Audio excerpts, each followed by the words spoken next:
La historia de Lyudmila Mikhailivna Pavlichenko, la famosa francotiradora soviética, está rodeada de controversias. Aunque el Ejército Rojo promovió sus habilidades excepcionales en el campo de batalla, algunos cuestionan la veracidad de sus hazañas. Las dudas, las exageraciones y la leyenda de la francotiradora que sembró el terror entre las tropas nazis continúan alimentando el mito.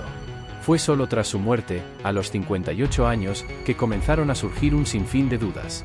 La verdad es maleable y puede ser utilizada como una herramienta estratégica en tiempos de guerra.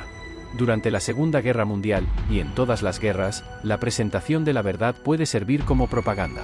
Tal vez fue eso lo que sucedió con la historia de Lyudmila Pavlichenko, una de las francotiradoras más mortíferas del Ejército Rojo. Condecorada como teniente soviética por supuestamente haber eliminado a 309 soldados nazis, tras su fallecimiento el 10 de octubre de 1974, surgieron refutaciones y un enfoque revisionista que sembraron sospechas sobre su legendaria epopeya. En sus memorias, Lyudmila relató que alcanzó su baja número 300 el 12 de julio de 1942, el mismo día en que cumplía 30 años. «Fue el regalo que me hice en Sebastopol», escribió. Sin embargo, la ciudad portuaria de Crimea había caído 9 días antes. Esta afirmación, realizada después de la caída de la ciudad, alimenta las dudas. Además, otra versión ampliamente difundida sostiene que Lyudmila fue rescatada por los servicios médicos y retirada del frente en junio de 1942, un mes antes de su presunta baja número 300. Es bastante extraño que Lyudmila no recibiera ninguna medalla en Odessa, a pesar de haber eliminado a 187 enemigos.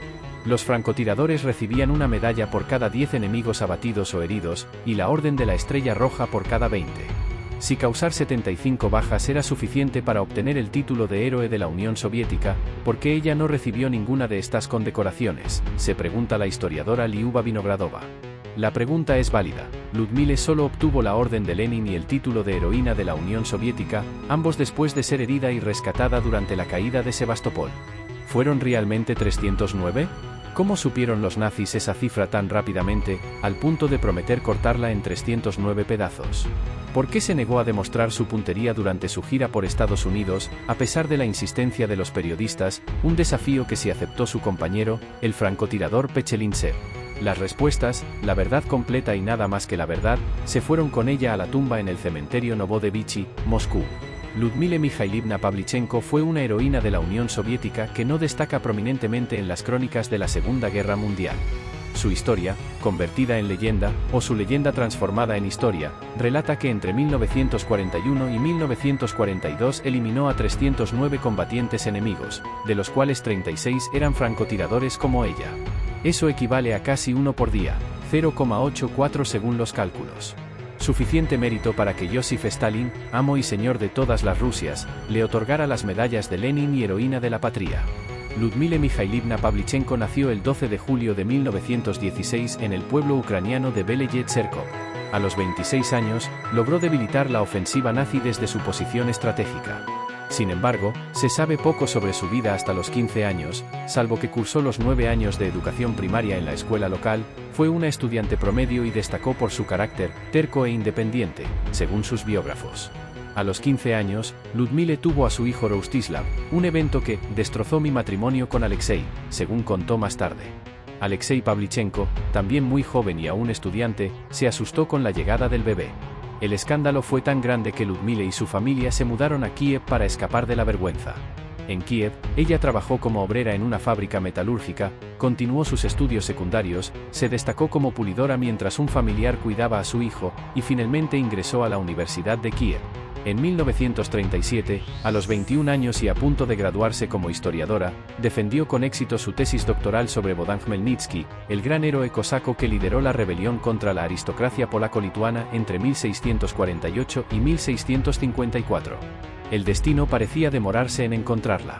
Su primer contacto con un fusil ocurrió mientras trabajaba en la fábrica, se unió a un club de tiro, la Asociación Militar Osoaviajim, y rápidamente impresionó a todos con su habilidad para disparar.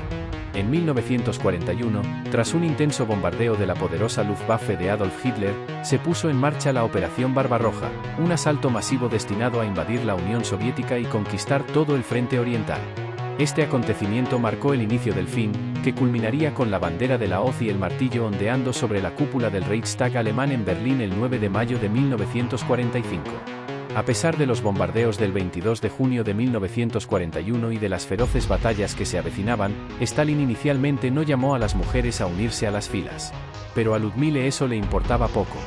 Decidió presentarse en la oficina de reclutamiento y declaró: «Vengo a luchar contra los invasores alemanes». Esta declaración dejó perplejos a los militares.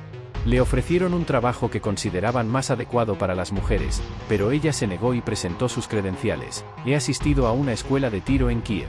Tengo experiencia en entrenamiento militar», afirmó, mostrando su insignia de tiradora de Barashchilev, ganada en competiciones regionales. A pesar de este reconocimiento, le ofrecieron realizar un curso de enfermería, el cual también rechazó. El reclutador, visiblemente sorprendido y escéptico, decidió ponerla a prueba con un ejercicio de puntería, el cual ella superó con facilidad.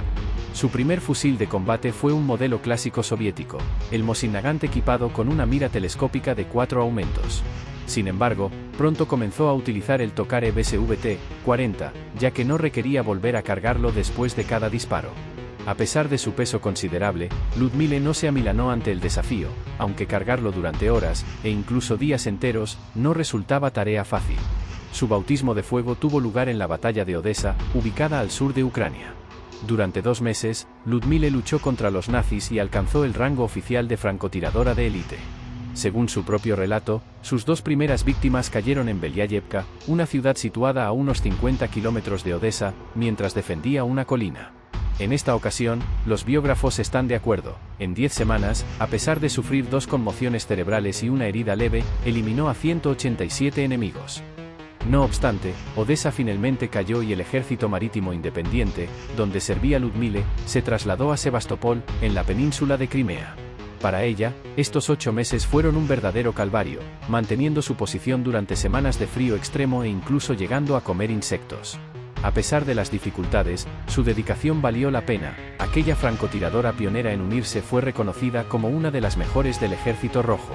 Uno de los biógrafos de Ludmile relata: «En un enfrentamiento, permaneció tumbada en la misma posición durante 24 horas, acechando a un enemigo.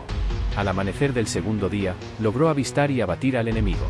Del cadáver no solo tomó el fusil, sino también su diario, donde detallaba que había sido francotirador en Dunkerque y había matado, entre soldados y oficiales, a 500 hombres». Sin embargo, este episodio no fue el más heroico. Según una revista soviética, se encontró con un observador alemán escondido detrás de unos arbustos. El nazi intentó todos los trucos: colocar un casco en un palo y levantarlo, como señuelo para que ella revelara su posición, y hacer correr un gato y un perro para distraerla y exponerla. Pero ella no cayó en las trampas, y el nazi pagó con su vida por su último intento: mostrarle un muñeco vestido con uniforme sobre los arbustos. Ludmile detectó el destello de los binoculares del alemán y acertó el disparo. En este punto, la leyenda de Ludmile, impulsada por Stalin, comenzó a cobrar fuerza. Se difundió el rumor de que los soldados nazis, aterrorizados por la francotiradora, le suplicaban que cambiara de bando, ofreciéndole una vida lujosa en el futuro. Ascendida a teniente, el general Iván Petrov, máximo comandante del ejército soviético desde 1944, le ordenó personalmente seleccionar y entrenar a una unidad de francotiradores. Y no era para menos. Ludmile afirmaba con firmeza que hasta junio de 1942 había abatido a 309 enemigos, incluidos 100 oficiales, 36 francotiradores y el resto, soldados rasos. Sin embargo, el rumbo de su fortuna cambió hacia la adversidad en ese mismo mes de junio. Un proyectil de mortero la hirió en el rostro y tuvo que ser rescatada por un submarino. Surgió una versión: los nazis amenazaron con matarla y desmembrar su cuerpo en 309 partes, como represalia por los 309 camaradas caídos bajo sus disparos. Sin embargo, esto nunca ocurrió. El alto mando soviético decidió que su francotiradora, ahora convertida en heroína, era una figura demasiado poderosa, un ícono, como para exponerla nuevamente al peligro en combate. Un año después, en julio de 1942, recibió la prestigiosa Medalla Dorada de Heroína de la Unión Soviética. Un mes más tarde, viajó a los Estados Unidos junto con el francotirador de élite Vladimir Pechelintsev. Muchos se preguntaron por qué ellos y no 2 pilotos o comandantes de tanques. Una pregunta válida, pero no para Stalin. Según él, los francotiradores eran algo así como estrellas del espectáculo, y los alemanes les temían hasta el pavor. El 28 de agosto fue recibida en la Casa Blanca con honores dignos de una princesa por el presidente Franklin Delano Roosevelt y la primera dama.